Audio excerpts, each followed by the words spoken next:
Hello and welcome. This is Background Screening Tips and Tech with your host, Tim Santoni.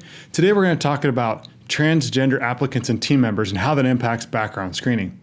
Thanks again for tuning into the show. If you're new to the show, consider subscribing. We are available wherever you download your podcasts, Apple Podcasts, Stitcher, and all the like, or you can check us out on our website directly.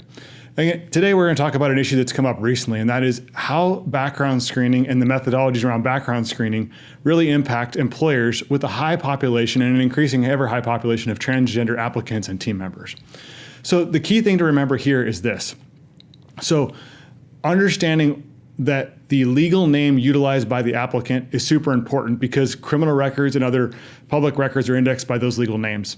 If somebody's going by another name, an alias name, or a nickname, they can input that in the application process. However, the records to be procured and to be searched in order to conduct a robust search would be those derived from their legal names.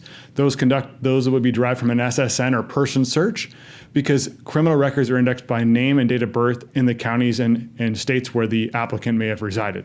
This means if the applicant provides their new name, their nickname that they may have used as they moved over from one gender to another, it's important that you run that SSN trace to uncover those prior names. If they provide both names, it's important that you may need to search under both names. However, records would only be indexed under the legal name utilized by the applicant.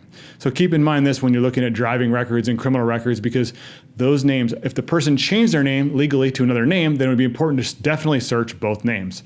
This is an issue that's coming up more and more often as we have more of a diverse workplace and diversity in the workplace. And it really comes down to filtering and understanding the methodologies that your background researcher is utilizing in that process. So no matter if they're transgender, have aliases, been married a bunch of times, it's really important to understand that criminal records are indexed by name and date of birth in the county, states, districts where the person has resided, and driving records would be indexed by name, date of birth, and driver's license number in the states where they maintain a license. So this could impact us going forward. If you have any further questions about how transgender populations, whether that's new applicants or existing workforce, impacts background screening, feel free to reach out in the comments. And thanks again for tuning in to Background Screening Tips and Tech with me, Tim Santoni. I look forward to connecting with you in the future. Thank you.